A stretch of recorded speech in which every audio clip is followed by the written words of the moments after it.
Another week, boys, and another TWAB. This week at Bungie, we drew a thin line between light and dark. Today, we had some exciting news to share on Xbox Game Showcase. Bungie and Xbox announced that they are joining forces to bring Destiny 2 to Xbox Game Pass this fall. With an active Xbox Game Pass subscription, players will have access to the standard edition seasonal content sold separately of each expansion, beginning with Forsaken and Shadowkeep. This will be available in September 2020, and Beyond Light will also be included in this starting November 10th, 2020. Later this year, we will be releasing a version of Destiny 2 that will be optimized for the Xbox Series X, including 4K resolution and running at 60 frames per second. Players who already own Destiny 2 on Xbox One will be able to transfer their game to Xbox Series X for free via smart delivery. In addition, for Xbox Game Pass Ultimate subscribers, Destiny 2 can also be streamed to your Android mobile device via xCloud. That's right, guys, we have a breakdown video of Stasis, everything that's included in it, the subclasses. Look, hands down, they look amazing, okay? And for my folks that are wondering what 60 frames per second feels like, because there are a portion of you that play console, you've been dealing with a terrible field of view and 30 frames per second. But just understand, this is how smooth a controller plays. I actually just got on controller today just to give it a go, man, because it's been a minute since I played controller. And let me tell you, controller in Destiny 2 at 60 FPS or more is kinda busted. Let me just be frank. But the level of fluidity is gonna enhance so much for you guys. Again, we talked about it earlier for a complete breakdown of the Stasis subclasses, but I will say this, hopefully, Bungie, please put a performance mode in. Let folks dial things back. I would much rather play 1080p or even 1440p at 120 frames per second. Just my thoughts on it, guys. You would like it a lot more. Again, you're adding more to that fluidity. 4K is beautiful. I get it, man. I like 4K too. But even now, even whenever I play PC, I actually opt for more frames over resolution. Now, moving on, dive deep. Most of our fresh content doesn't end up on our streaming channels, so it's time we got back to our old antics. Next week, your host will be the freshest face on the community team, Nicole. She joins us in today's TWAB to discuss details on the developer deep dive into the Destiny dungeon. So from Nicole, howdy Guardians. I hope you're all safe, healthy, and finding some fun out there. Thanks for keeping us company, not to mention each other, during these very unique days. I felt so welcome since stepping into the community from the Bungie side, and I'm excited to continue to explore ways to engage with and entertain you. During the recent participation in the St. Jude's Fundraiser Marathon with our friends who drive the GCX event,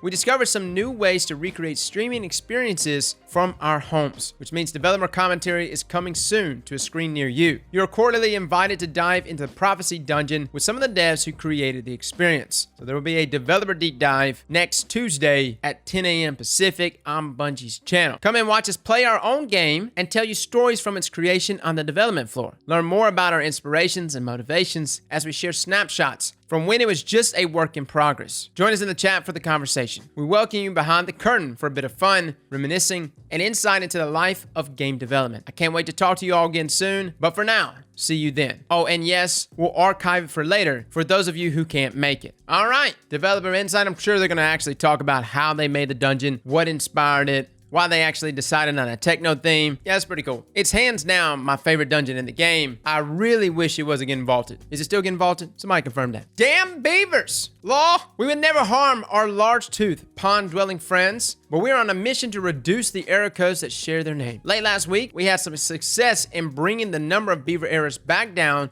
to similar levels reported in past seasons. Here's the Destiny dev team with some more info on our progress. So from the dev team, this past week, Valve identified hardware configuration issues with 4 relays in their Chicago, Virginia, Stockholm, and Dubai data centers. In each case, the affected relay was unable to send traffic to one other relay in the same data center. If a connection to a peer went through both of these relays, then it would drop. Valve has fixed the configuration issues, and we have confirmed that rate of disconnections in affected areas has been reduced significantly. These changes have reduced Beaver error codes significantly, with players in Central and Eastern United States of America being impacted the most. Beaver error codes are an indication of connectivity failure and can be caused by a wide range of issues. Some Beaver error codes are caused by local internet connectivity issues. If you still experience a lot of Beaver errors, please use our network troubleshooting guide and then report any further issues on our help form. All right, yay! Beaver errors are being dealt with. Now back on the menu, Destiny's Cookbook was released this week. It contains all kinds of Destiny-inspired culinary concoctions waiting for you to whip up for breakfast, lunch, and dinner. Maybe even second breakfast if you're as hungry as a drifter usually truly is. Yum, yum, yum, yum, yum. No lie, guys, I just got this, and it's a hilarious cookbook. It's got little, like, funny comedic pieces, but legitimate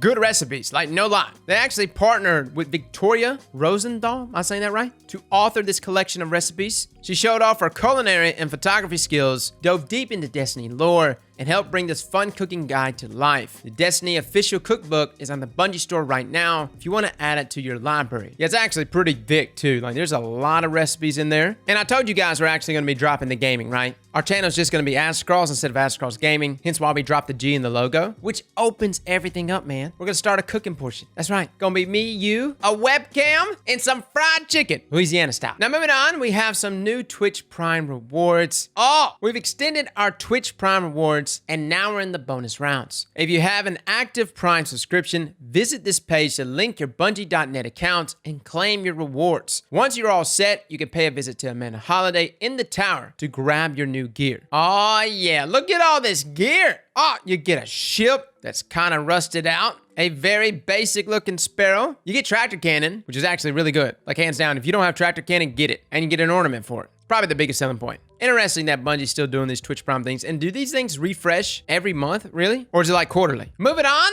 some known issues that have not been fixed yet. Players can't see the responses in chat on PC anymore. Duress and Ingress lore may disappear if the triumphs aren't claimed. The Southpaw controller scheme doesn't allow sparrows to boost. High energy Fire Dawn mod doesn't allow Consume with Light to stack twice when the Stacks on Stacks Dawn mod is equipped. Those are your known issues. Oh, they forgot to include there at the bottom. Apologies on this. Anti-cheat. Yes, it's being worked on. I know they didn't put it here, but I can guarantee they're working on it. 100% day and night. Now, Cosmo leaves us with a final note. That's not the end of this week. We still have Friday to survive, but this is how we bring this week at Bungie to a close. While the journey to Beyond Light has been extended, we're 1 week closer. That leaves a lot of time to talk about how the next expansion will change the game, as well as what you'll want to accomplish between now and November. I'm out next week, so be nice to DMG while I'm gone. Cosmo. Well, alrighty then. Not a very eventful TWAB, but today was an eventful day, man, due to other things, Beyond Light. And I'm not gonna lie, like, I'm glad that it got pushed back so they have more time to work on it. At the same time, after seeing that trailer today, I need it now, okay? I need it right now. Darkness-based subclasses, you're telling me I can freeze people inside of Crucible? Thank God. I'm just gonna freeze cheaters all day. Fellas and ladies, thank you all for coming and watching, and as always, slap that like button like your mama told you right.